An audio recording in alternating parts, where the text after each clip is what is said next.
Beach horror stories. A group of friends, eager for a summer escape, found themselves on a secluded stretch of beach known for its untouched beauty. As the sun set, casting long shadows over the dunes, they set up camp, laughing and sharing stories around the fire. The breeze carried the scent of the sea and something else, something faint, almost imperceptible. One by one they started hearing it, a soft whisper carried by the wind, too low to discern the words but unsettling in its persistence. They brushed it off as the wind playing tricks, or perhaps a distant conversation carried from another camp. The whispers grew louder as the night deepened, mingling with the crashing waves until it felt like they were being surrounded. Fire flickered, casting eerie shadows that danced like specters on the sand. And then one of them saw it. Figure, barely visible at the edge of the firelight, standing still, staring. The figure's eyes glinted in the darkness, reflecting the flames with an unnatural light. When they shone a flashlight towards it, there was nothing but the empty beach. Nerves frayed, the group decided to pack up and leave. But as they hurriedly gathered their things, they noticed something odd. Their footsteps, which should have been the only ones leading to and from their camp, were not alone. Deep, wide tracks that none of them could have made led down the beach, straight into the water. The whispers grew frantic, louder, almost desperate, as if trying to warn them or keep them there. They ran, leaving the beach behind, but the whispers followed them, echoing in their minds long after they reached the safety of their homes. To this day, none of them can explain what they encountered, but each of them swears they can still hear the whispers when they close their eyes at night. The drowning ghost. Years ago, a small coastal town became infamous for a string of mysterious drownings that occurred every summer. The victims were always found in the same spot, floating face down near a rocky outcrop known as Widow's Reef. Despite the calm waters, each body showed signs of a fierce struggle, as if they had fought something unseen. Locals whispered about a vengeful spirit, the ghost of a woman who had drowned herself in those very waters decades before. She had been jilted by her lover, who had promised to meet her at Widow's Reef and then never came. The townspeople said that she still waited there, pulling unsuspecting swimmers under, mistaking them for the man who betrayed her. One summer, a group of teenagers dared each other to swim out to Widow's Reef at night. The air was thick with the scent of salt and the promise of rain, but they ignored the gathering storm clouds. As they swam closer to the reef, the water seemed to darken around them, turning icy cold. Suddenly, one of the boys cried out, feeling something brush against his leg. Panic set in as they all felt it, an unseen force pulling at them, dragging them under. They thrashed and kicked, struggling to break free, but the more they fought, the stronger the pull became. One of them, a girl named Lily, was yanked under with terrifying force. She was found hours later, washed up on the shore, her eyes wide open, filled with a terror that would haunt the town forever. After that night, the drowning stopped, but the locals believe that the spirit of Widow's Reef finally found the one she was looking for. The Screaming Caves. Along a remote beach, there is a series of caves known to the locals as the Screaming Caves. At high tide, the waves rush into the caves with a force that makes the entire beach tremble, and the air is filled with a sound like the wailing of lost souls. Some say it's just the wind and water playing tricks, but others know better. Years ago, a group of spelunkers went into those caves, curious to explore their depths. They were experienced and well prepared, but as they descended into the dark, something went wrong. One by one, they lost communication with the surface, their voices crackling and fading on the radio until there was nothing but static.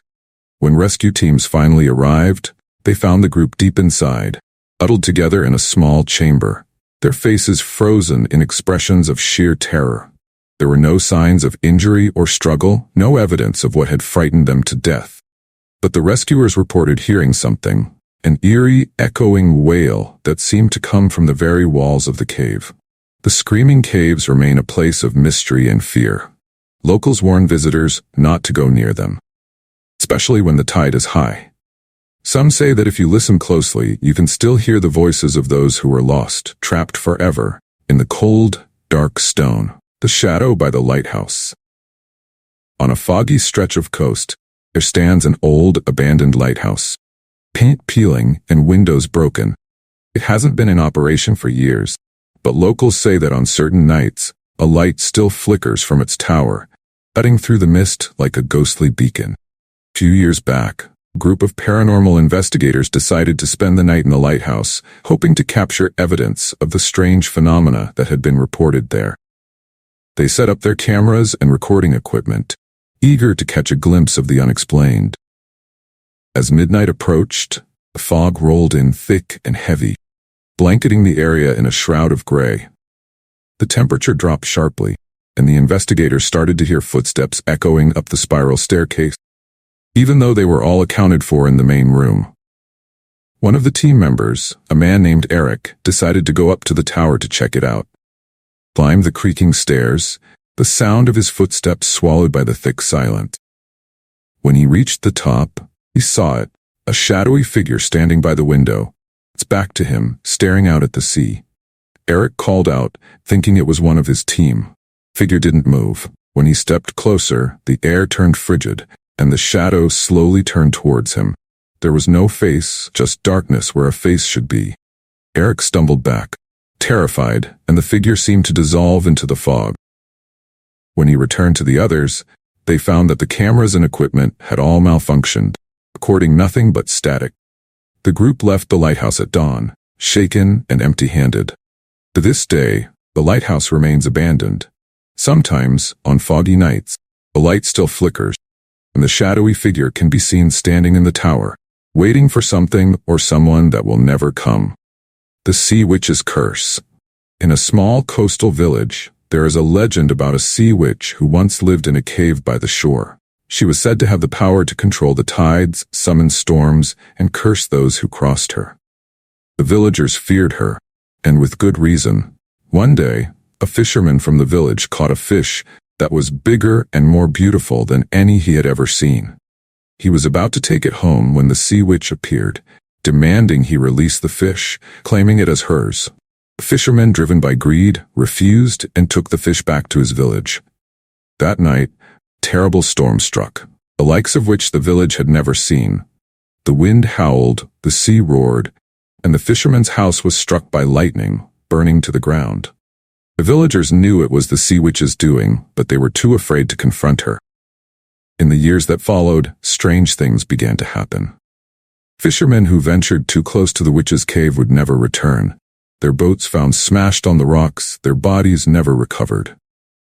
The village became cursed, with crops failing and sickness spreading, until the people were forced to abandon their homes and move inland.